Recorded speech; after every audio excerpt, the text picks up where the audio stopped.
and in our world. Masterclass comes your way every Wednesday at 1:15 p.m. and runs all the way through to 2 p.m. here on your superstation Joy 99.7. My name, as always, is Yabanafo, and I am your host for the show.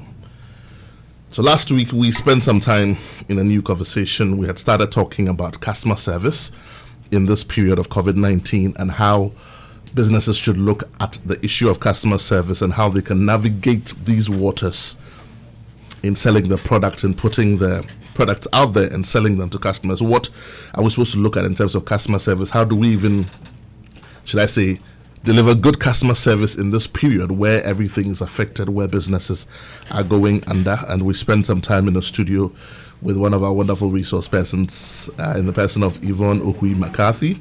Yvonne is back in the studio with us. Yvonne, good afternoon. You're welcome back to the show. Good afternoon, Yao. How are you doing? I'm super excited that we're back here today because obviously we get to continue our conversation. To all of our listeners whose questions were on Facebook last week and were not read, we saw your comments a bit late when we had run out of time. And so by all means, please do send those questions again today and we'll try and read those questions and discuss them and become better for it. Like I say, life's too short to make all the mistakes ourselves. So we'll spend a bit more time today. And again, we'll be opening the phone lines a bit earlier today so that, again, we can get interactive and we can share some thoughts. But just by way of recap, last week we spent some time introducing customer service. Maybe, Yvonne, just very briefly, just a quick recap of what we did last week for those of our listeners who missed out. Just maybe 30 seconds, nothing detailed. Sure. So last week the whole theme for the month is service from the inside out. So we're looking at how you can look at customer service from your internal strategies and then to your external strategies. So we looked at how you can get service back on its feet after a crisis. And we're not just focusing on Corona, but going forward, anything that could hinder the service that you provide. So we posed a few questions that you need to be asking yourself. How is your business transforming to still take care of your brand promise in these difficult times? What would be your brand positioning after the crisis? So we spoke about some of the things you need to do. One of them is to be transparent to both your internal and external customers. Find out exactly what information you need to give them. And then also engaging them. Engage. Ask them what they like, how they found your service, if there's anything else you can do to improve what you're already doing, and then setting expectations on your waiting time, being empathetic as a business, and then reviewing your values and your customer service goals. So those were some of the things that we looked at last week. So essentially, if I can just put them in one sentence, keep your eye on the ball. Absolutely. Keep your eye on the ball. And the ball is your service, the ball is your product. Absolutely. Okay, we continue our conversation today. Last week also, we just benchmarked a few, should I say, influential people in the world and what their idea or understanding of customer service was. Because obviously, one of the best ways of reviewing anything you do is to find out who else is doing it and how differently they're doing it.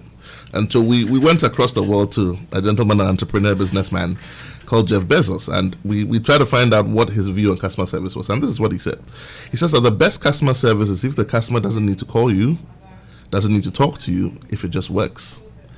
Okay, so that was his idea. He says that once you're selling a product, you're in a shop, you have a shop floor, whatever, depending on the kind of service. If I walk in and I can just understand the process flow and go straight to it and get it done without asking anybody to walk me through it, then your system is working. Absolutely. Of course, we also looked at Marilyn Monroe, and she had a rather, should I say, diverse view. She's an actress, singer, model back in the 50s. And I like her perspective because it sort of helps us to deal with what people refer to as a difficult customer. And I'm sure that in the coming weeks we'll get to ask that question or probably have that conversation. But this is what Marilyn also said. Marilyn said, I'm selfish, I'm impatient, I'm a little insecure, I make mistakes, I'm out of control, and sometimes I'm hard to handle. But if you cannot handle me at my worst, then you definitely do not deserve me at my best. I mean, I think it speaks for itself. Res ipsa. It speaks. It speaks for itself. So I'm not going to go into it, but food for thought. This is Marilyn Monroe sharing her thoughts on customer service. Today we want to go into a bit more detail. This is week 2 of our conversation. We'll be looking at the philosophy of customer service, I believe. Yes. So obviously, my understanding of philosophy essentially is what is your thought process about a particular thing, without being too detailed.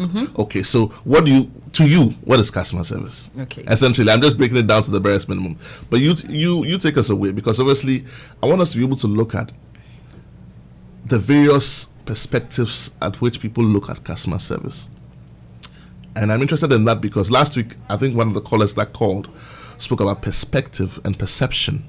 And I know I did say that perception can become reality for the one who perceives. Yes. And also on the bedrock of that, we said that people are a function of their orientation. So if I say you are not nice, you are not nice. It doesn't matter whether you are not nice or you are nice or you are not. How you... I think you are not nice, and anybody who asks me my opinion, I will say you are not nice. Absolutely. So I think that as business owners, we shouldn't take for granted the perception of our customers. Absolutely. Because perception can become their reality. Yeah, even apart from that, perception now is contagious. You know, it's like the corona. So if I feel a certain way about you, all I have to do is go home and, tell my kids that this is what happened at so and so. And so don't go in there again because the service is bad. And I've just infected them with my perception. So apart from the fact that it can become my reality, it actually is contagious. And most people who would feel a certain way about your product or your services might not have necessarily engaged with you. Right. Okay, let's go to today's conversation. Take us away. Okay. The philosophy of customer service and how it affects our businesses. I suppose we'll also be looking at the behavior of employees and the reputation of our brand as well. Absolutely. In this conversation. So take us away. So I mean, when I chose the philosophy of customer service, I wanted to not sound too philosophical, in quotes. I wanted it to be very normal. So don't look at the word philosophy as something that is like really out of the box. But I want us to first of all understand what the customer service philosophy is. And the first position of anybody who is interested in seeing their customer happy is that you need to have a customer service philosophy as an organization. You cannot run your organization without one. Now, if you look at the inception of or the setup of most businesses, the main thing that they focus on, so if someone wants to start a business, they start thinking about finance, location, how do I get a loan, the human capital or the resource. What they don't look at is customer service. And that's where they should look at, because you set up that business to serve a particular group of people whom you choose to call your customer. So oftentimes people wonder why there needs to be a customer service philosophy for the organization. Well, if your company's goal is to serve its customers in an exceptional way, then you need to have a customer service philosophy. So every team, every organization needs to have a shared mission. Just as important, every organization needs guiding principles that ensures that they're fulfilling their shared mission in the best possible way. So what then is the customer service philosophy? It's the mindset, it's the spirit, it's the culture, the attitude. I'm using all these different words just to break it down, or the ideologies of the particular organization, and this comes from the core of the company, particularly with regards to customer service. So a customer service philosophy is when an organization and its customer service team or its employees develop strategies on how they handle customer service and its issues, guided by the organization's principles and company values.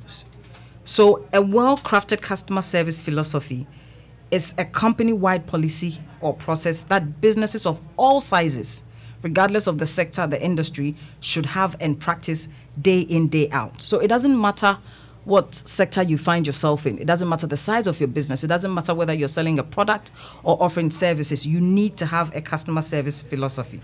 So one of the things, or some of the things we need to be asking ourselves with regards to the customer service philosophy is, what is the purpose of your company, first of all? What's the purpose of your company? So if your purpose is about looking, you need to be looking at your company from the customer's perspective. Not what you want to do, but how is the customer standing on the side and viewing your company? And then what's the role or the importance of customer service within your organization? Is service your main product, or is it to support a product that you're selling? How does its role relate to your company's purpose and its other functions?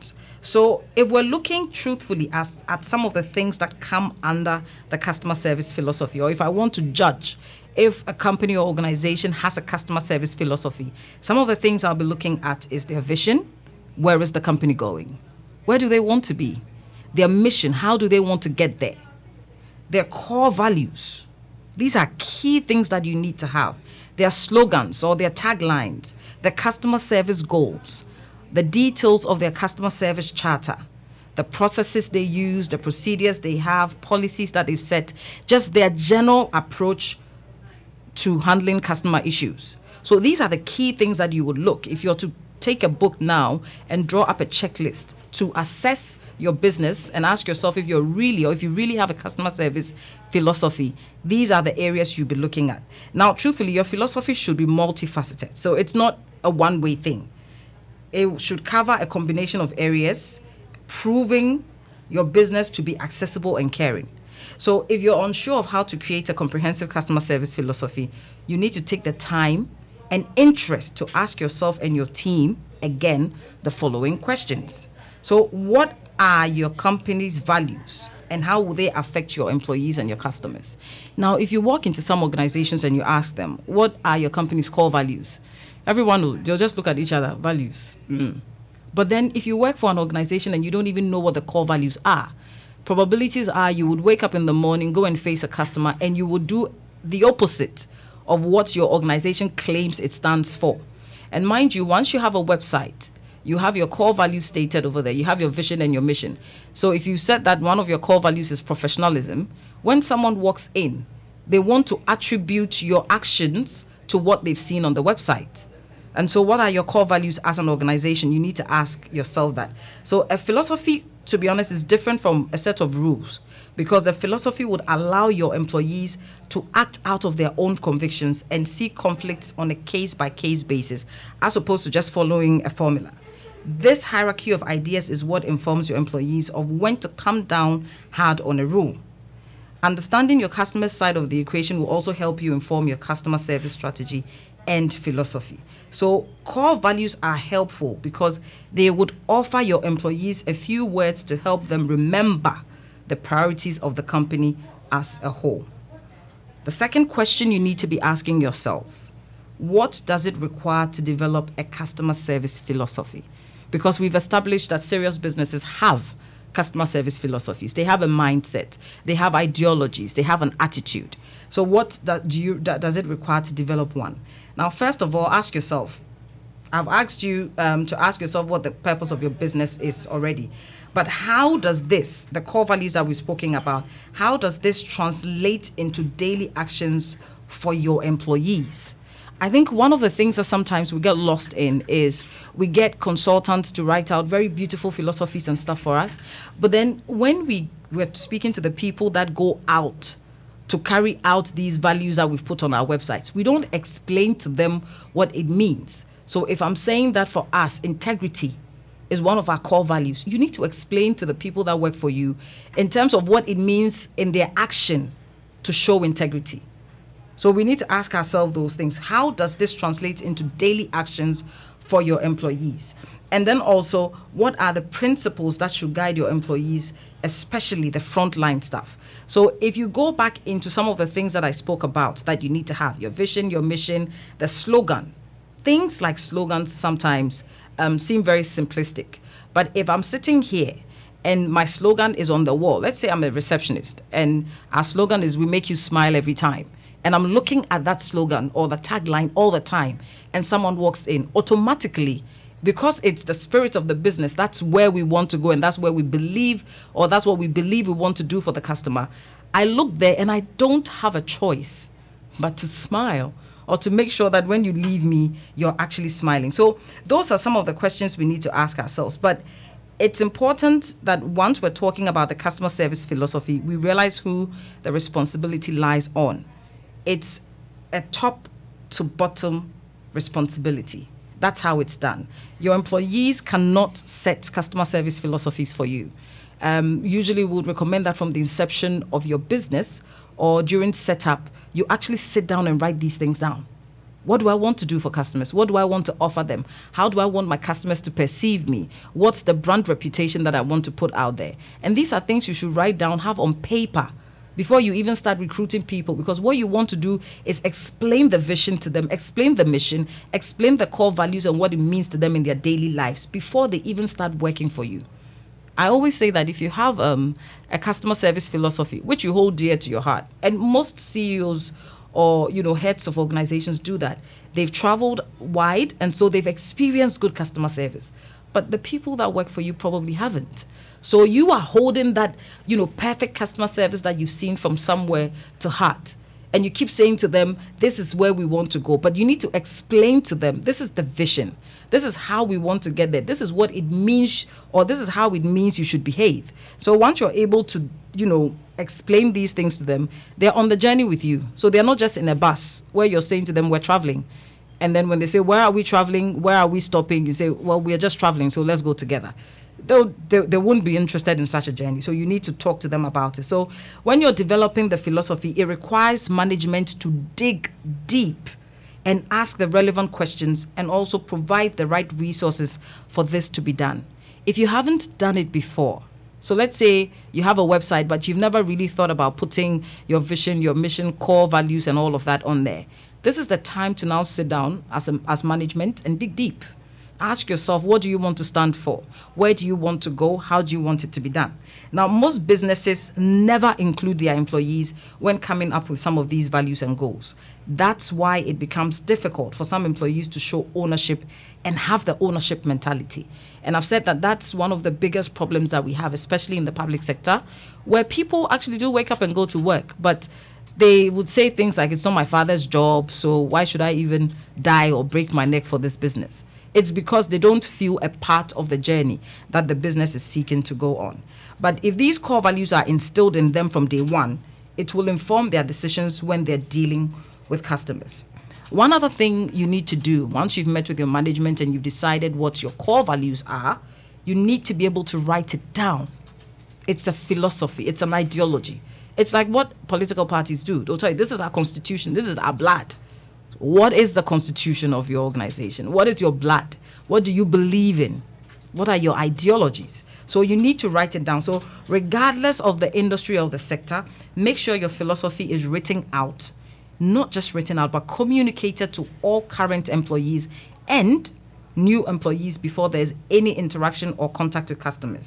You also need to be able to align your philosophy with your company's purpose. So one of the best ways to grow your brand is to have a consistent messaging about the purpose of your company. You can't say today that our core values are integrity. Say, for example, it's a financial institution, integrity, professionalism, and customer-centric. And then next year, you're like, no. Loyalty, respect, and purposefulness. And then the next 3 years, there has to be some consistency, and you need to align that philosophy to your company's purpose. So these are some of the things that we look at. But one of the things that you need to make sure that you're also doing is to zero in on your customer service team and their job. You might not have a customer service team, but your employees should be your customer service team. Customer service now is not the responsibility of one particular group of people within your organization. It should be everybody's responsibility. So do that. Make sure that you're checking or you're zeroing in on your customer service team's main job. Make sure they understand why they're there. Make sure they understand what they need to be doing on a daily basis to create the experience that you have mentioned in your tagline or your slogan. You also need to be able to map the customer experience. If you have a philosophy and you've said that this is the roadmap from zero to perfect, you need to be able to map the experience. And these are things that you discuss with the people that work for you. And then you discuss how you get there, what it means at which point, and what everyone's responsibility is. The third thing, which I think we do but really aren't paying too much attention to, is to hire the right people. If you are a business owner or you run an organization or you're managing an organization and you believe in customer service, you want to do anything to see the customer happy, but you employ people who do not share those beliefs with you, people who do not understand customer service, people who do not appreciate that customers need to be treated and pampered, then you have a problem. So it goes without saying that your company relies on your team to fulfill your business obligations daily. Selecting the wrong team will result in lagging sales. Of course, you'd have conflicting messages, because if you're telling me you want to make me smile, you want to serve me better, and then the very people who deliver the service have not been trained or are not the right people, then we have a problem. And then, of course, providing training and implementing some of these things that we've spoken about is also very important. Once you've decided that these are our core values, our mission, people need to be trained on these issues. What does it mean for them? If you're making it a policy, if you're changing processes, if your procedures are changing, make it clear to them. If there are going to be repercussions of their actions or inactions, make them aware. If that's your new vision, this is where we're going now. This is now the spirit of our business. Make it very clear to them, and make their responsibility clear to them as well. Make them aware of what would happen if they don't follow some of these rules. So if you've done all those things, you've written down the philosophy, you have your slogan, your vision, your mission, you've hired the right people, you've also understood what your customer wants, you've positioned yourself in a way that the customer looks at you and understands that this business has a spirit, this business has a way of doing things, and you're consistent. Now you need to ask yourself, why is the customer service philosophy important? So yes, you could have done all these things without really knowing the importance. And indeed, a lot of organizations have done that. They have all these things I'm talking about, but I don't think they understand why they need to have it. But it's simple. Is it just a box to tick? Yes, for most people, it's like they're drawing up a proposal. Now, when you're drawing a proposal and you want money, they'll ask you some of these, what's your vision, what's your mission? So people would, go and copy and paste visions and missions, and they'll send it to you. You give them the loan, they start their business. Now, on paper, it's a fantastic philosophy, but in reality, it's not. I have a question for you, but before you answer that, I want us to get interactive. Please write this question down, because when we come back from the short break, I want us to start the conversation with that while we wait for the phone lines to ring. Wonderful thoughts you've just shared. And if you just tuned in, this is Masterclass on the Superstation. We're here again talking about customer service with Yvonne Ohui Maccarthy. We're getting interactive in a few minutes, so please pick up that phone, give us a call. But Yvonne, do you think that today, amongst most businesses, and this is Ghana, we're talking for Ghana, so let's talk Ghana, do you think that there is a disconnect between what we identify as our customer service philosophy? Let's narrow it down. I'm not even going to talk about the big business plan, part of which will be the customer service philosophy. Do you think there is a disconnect between that document and the lives that we actually live in the companies? Yes. Don't answer that question yet. Time check in the studio, 37 minutes past the hour of 1. I've got some great news for you if you're listening to us and you own a motor vehicle of any kind. So here's the good news. Gulf's new Super Synthetic 5W20 and 5W30 Luce are the best engine oils for your vehicle. They are specially engineered engine oils which efficiently work on all your modern petrol and diesel engines. They clean, they protect, they reduce fuel consumption, they prolong oil change intervals, and they enhance your engine performance right from when you start up to when you switch off. So go to any Gulf filling station today and grab the new Gulf Super Synthetic 5W20 and 5W30 engine oils for superior vehicle performance. GOIL, they say good energy. GOIL, Yenara, Yedia. I'm going straight to the phone lines now. Numbers to call 0302 216 541. That's 0302 216 541. Pick up that phone, give us a call. Let's hear your thoughts. Let's continue the conversation on customer service. Today we're looking at your philosophy. Essentially, what is your idea of customer service and what it should be? Who is the customer? Let's have that conversation. Pick up that phone, give us a call, 0302 216 541. You can also send us a comment or your thoughts on 0244340437. If you're driving, we want you to arrive alive, so please do not text while you drive. Pack off and then send us a comment on 0244340437. I've got some help in the studio today on Facebook, so I've got Selwyn here with me. So if you want to ask us any questions on Facebook, do post the questions. Selwyn will bring them to me and then we can ask them and try and be a part of it. I started early today because I want a lot of people to call. So pick up that phone, give us a call. And Yvonne, let's come back to the question. Yeah. Do you think that it's not a yes or no answer? This one is an A-level question. You remember that question they used to ask back in A-level? Anger is not. It becomes discuss. Yeah, when they tell you discuss, you need a full page. Okay, so this is one of those questions. Do you think that there's a disconnect? Because there's all this beautiful text about attitude, about vision, about things we stand for, taglines. And I think that we've got the greatest taglines in this country. I mean, I don't want to mention anybody's tagline, but, you know, we've got beautiful taglines. But somehow, between the documents and the front-facing staff, who welcomes the first customer in the morning on any day in any business in Ghana, it's like the thing doesn't really go down. I've got a caller on the line already. Let's take that call in. Good afternoon, and welcome to Masterclass. Hello, good afternoon. My name is Esther. Right, Esther. Consultant. I called last week. Yes, Esther. I was going to say you called us last week. Thank you for calling again. Talk to us, Esther. Thank you for having me. Good. So I really like what Yvonne has said so far. She's been on point with regards to the customer service philosophy. Right. One thing I'll add to it is we have the tendency of making it too long. Okay. We have a tendency of putting it too many things together to make the philosophy. A lot of values, a lot of... One thing I've noticed is simple always does it. Simple always sticks into the head of the employee. Not a whole policy on the philosophy and all of that. And one thing I've done when I'm consulting for companies, I ask one simple question from their employees and the managers and the senior managers. The question is, to you, who is the customer? It's a very deep question. And once they're able to answer that question, you see what is in their heart, what is in their mind. And then you can start the process of changing their mindset towards how you want it to go. And so if you get to know how they understand who a customer is to them, you understand how they are going to serve your customers.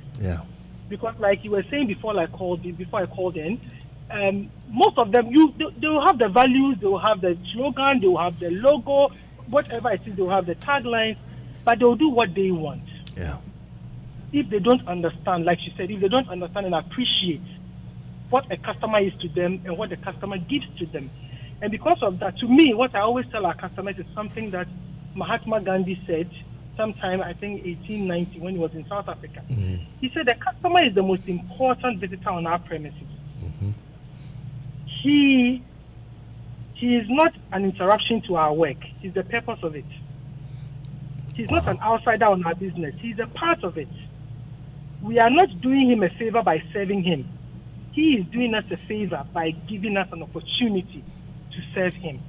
That's deep. So that is very deep. So if you know who your customer is and you know that the customer equals the salary they pay you, the customer equals the building you are living in, the customer equals the existence of the company you own, then your outlook and your mindset to the customer changes. And that is one thing I would like to tell Ghanaians. Pardon me, Yvonne. Because that's okay. It is. I am so passionate about it. I'm like an evangelizer of customer experience.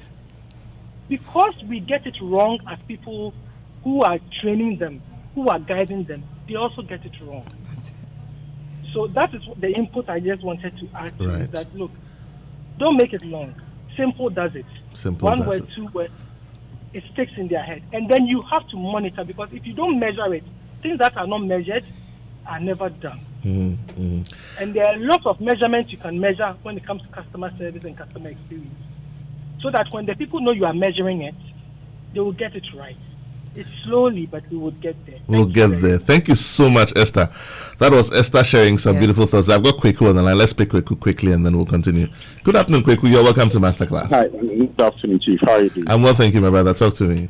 Yeah, I agree with what the first caller said. Esther. But Esther, to add to it, some customers take undue advantage of the services we provide as well. Now, I remember early this year, or late last year, December, January, I think, somebody came to our office, an adult person, trying to dictate to us how we should handle.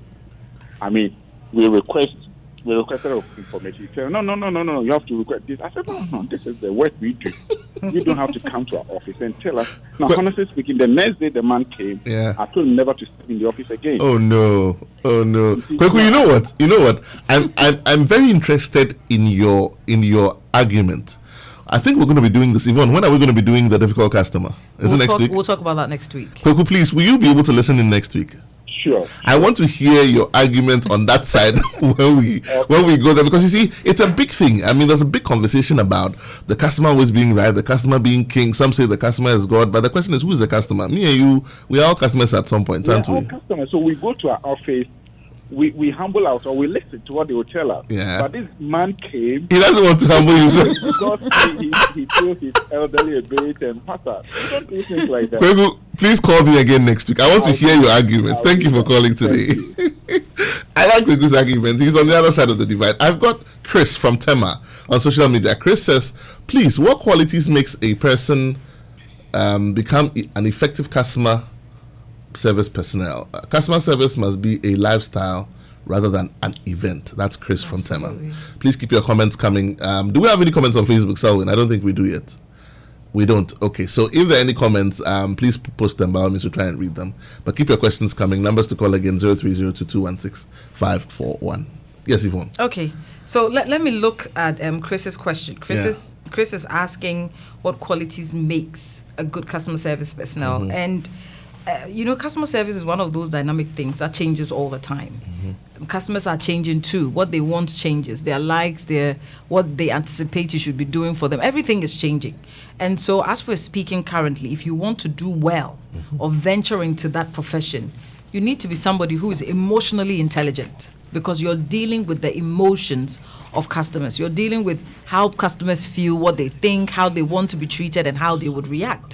And so you need to be emotionally intelligent. You also need to be a critical thinker. And I always say that one of the important things that we need to be taught in schools, which we're unfortunately not being taught, is how to think critically and how to solve. Thinking. Exactly. They teach it in some of the universities. So. University. Anyway, let me not go there. We need to be. We need to be looking at some of these areas at a much younger age, because once you're working, when someone approaches you with a problem or a complaint, you need to start thinking critically of what they're telling you. Exactly, before you answer. I've got Baba on my line. Let's talk to Baba. Good afternoon, Baba. You're welcome to Masterclass. Good afternoon. Actually, I'm compelled to make a call because of the comment made by your last caller. Right. I want to put it on record that I want to be one of those difficult customers. People don't know what customer service is in Ghana. Right. When they get things wrong, they think the customer should rather compromise and get it. And this cuts across all areas. Right. Work with any artisan. They do things wrong and they think that you, the one who is going to pay them, should rather take it. Oh, but this one is not anything. You can manage. That is what people always say. And I think it's about time people stand for quality. Don't compromise. Get what you are paying for. Okay, and people will get it right. Besides that, we also need to understand that, look, the customer is the one paying you. The customer is the one paying your salary. The customer is the one who makes the company to run. So if you don't have the customer, zero. You are not in business. So it's not, there's nothing like the customer is difficult. Another dimension I want to add is that from business side, I would rather face difficult customers or challenging customers. The reason being that once you are able to satisfy and meet their demands, then you can satisfy the market. So if the customer is not complicated and the Ghanaian customer is not sophisticated, that is why companies are not developing in terms of high quality products and services. Right. Where your customers are complicated and you are able to meet their demands, then you can meet the global market. Right. Thank you so much, Baba. So this is what I want to say. Thank you so much. Those were some wonderful thoughts. Yes. He is also on the other side of the argument. Brilliant. It makes the argument very rich. I've got Michael on the line. Let's talk to Michael. Good afternoon, Michael. You're welcome to Masterclass. Good afternoon. Talk to me, Michael. I just want to share some experience to buttress presentation made. Right. Michael, if you can just pick up for me a bit. Your line seems to be a little faint. Okay. It's much better now. I was once working with an insurance company. Right. And insurance, as you say, is an unsought good.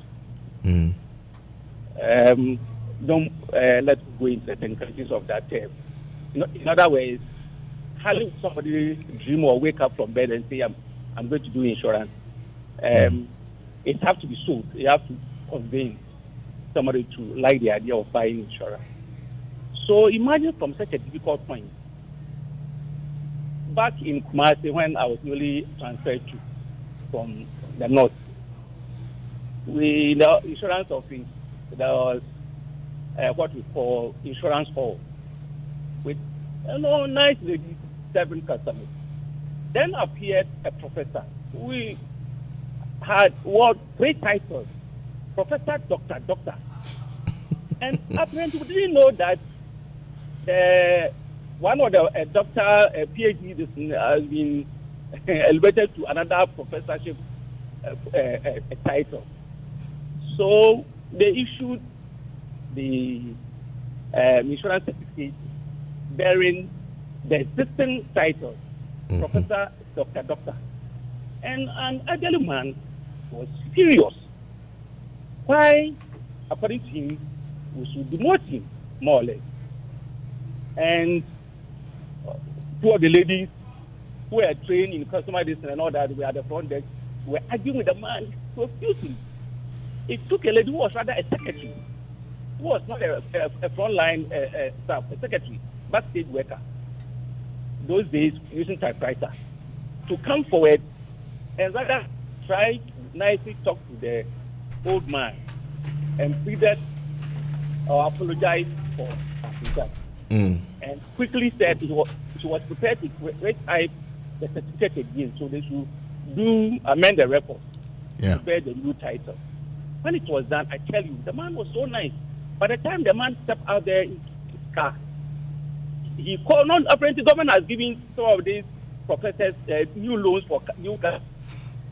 He called them, others have not even done the registration vehicle. And they came down to come and do other insurance policies with the insurance company. Right. So you see, through a patient to address the customer's concerns, lots of businesses, eventually we have to establish a whole insurance portfolio for that institution.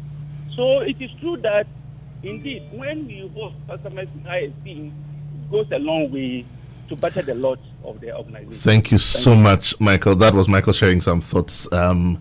Very wonderful thoughts there indeed. Obviously, people have different and divergent views. I've got Derek on social media on Facebook. Derek says, is every staff supposed to be educated on customer service, or it should be reserved for the receptionist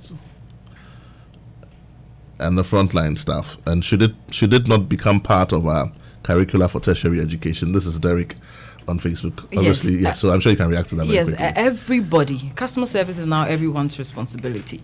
You can't just say that it's the job of the receptionist. What if the receptionist doesn't come to work? So anybody who deals with the customer, whether they're in the back office, front office, telephone, website, everybody needs to understand what your positioning as an organization is on customer service, and they need to be trained in those areas. I've got so many questions for you today, but we've got a lot of activity. Okay, Ken from Legon says, is the customer always right? Do you want to answer that one today? Or next week. Okay, so Ken, we're going to be doing that next week. Okay, I think I've got some more on social media here. This one is from Kweku Adebri. It says, good morning. Okay, I don't think that's the one. 1 second. Okay, he says the most important thing about customer service. Okay, I don't think this came too clearly. Quickly, if you can just send it again. I'm not sure it's very clear. But Yvonne, let's continue our conversation. Yes. So I just wanted to touch on the question Derek asked. I would always advocate that we start teaching customer service from at least secondary school. Okay, I've got Kweku's points now. Kweku Adebri says the important customer is the paying customer, not the one who delays the payment for undue reason. No. Okay, Kweku, those are your thoughts. Thank you for sharing them. Okay, Yvonne, do you want to? Quickly, we'll do that next week, and I'll elaborate on why you shouldn't even categorize who is important and who is not, because customers have a lifetime value, and they might not be buying from you today, but who says that they might not buy from you tomorrow and in the next 10 years? Or bring you a good reference. Exactly. So okay, that's Auntie Della. Not to look at it Auntie Della didn't say where you are sending from. It says the company has two sets of customers, internal and external. Those within the company are the internal customers, and those outside of the company are the external customers. At all times, the internal customers must ensure that they work together to satisfy the needs of the external customers. So the question is, how do we go about it? If this equation is solved, everyone will be happy at all times. Good afternoon. This is Auntie Della. Yes. So let me just backtrack. I'll probably come back and answer her question. Okay. Where Baba was talking about there not being anything as a difficult customer. And I think going forward, we need to start positioning or, looking at things from that angle, that there really isn't. Customers are situational. They behave in a manner based on what they've experienced once they start engaging your organization. So you have a certain power in the way customers behave and the way they view you. I'm not saying that every single person who comes to you would behave a certain way based on the way you treat them, but at least 99% of the people will do that based on their experiences with you. Right. So someone asked me a question about what you need to be a good customer service rep, and I said you need to be emotionally intelligent. You need to be a good communicator. Did you say emotionally intelligent? Yes. Uncle James will be excited. Uncle James Addison, he was here for 8 weeks, I think, yes, on emotional intelligence. Yes, you need to understand it. You need to show some resilience when it comes to that, because you're dealing with people's emotions. Yeah. You need to be a critical thinker, like I mentioned before, a good communicator and a collaborator. Mm-hmm. So when the message you read before, it spoke about your internal customers, and internal customers liaise with each other. In fact, someone's output will be someone else's input. Yeah. And if things are not done well, the person who actually experienced it the negative way is the customer. And so you should be able to communicate and collaborate. And of course, things like showing empathy and being able to adapt to situations are also very key skills that you need to be a good customer service professional. But back to what you asked me, do we think that there's a disconnect between the philosophies and the lives we live? Mm-hmm. Yes, there is. That's why you can go onto an organization's website and feel excited. Oh, wow. So this is what they believe in. This is their core value. This is where they're going. And then you drive over and see the physical organization and you're disappointed. Like, oh my God. Because they've said to you they want to be professional, they want to be customer-centric, they want to be reliable. And then you walk in there and the very thing they're supposed to do to even show professionalism, they miss out on. So there's a big gap. There's a huge gap. Okay. Kweku, I think you've sent another message. Kweku Adebri says he agrees with the Kweku who called earlier, and he goes on to say that there are many things that affect customer service. Obviously, I'm sure we'll be talking about that next week. So where do we find you? Regina wants to know, how can I have the number of the resource person after this show? Okay, after the show? Yes, no, so go ahead. Okay, so my number is 05432 33390, or you can search me on Facebook. The name is Yvonne Ohui Maccarthy, or ICSP. And then you just send me a message. Okay. So, Yvonne, I've got 1 minute to round up the show. I have a set of questions I haven't asked yet. But what's the takeout from today's conversation? Before you do that, it says, hello, Masterclass.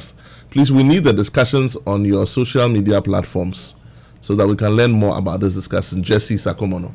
Okay. Thank you so much, Jesse. We'll take note of that. What's the takeout for today? What should we remember from today's conversation? Okay, so we need to start looking at our businesses as things that live. Your business is not just an abstract thing. Your business should have a vision. It should have a purpose. It should have a value. And your business needs to understand where it wants to position itself. The person who is responsible for doing these things is you. Management, making sure that you're roping everybody in. So the customer service philosophy just makes sure that every single person who works for you is aligned with the purpose of the organization.